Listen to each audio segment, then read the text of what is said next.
To add personnel and connect them to a pre-existing tag on the system, I click on Register.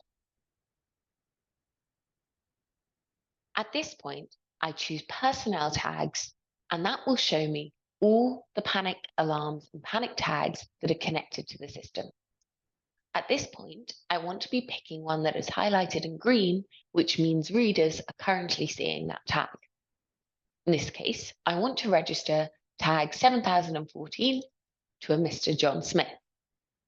I double click on that tag and I now have the opportunity to input John's information. At this point, I can add any level of detail I would like to this person. Importantly, I have options to input the employee number as well as their position on the system as well. It is very important at this stage that I choose the location of this person also.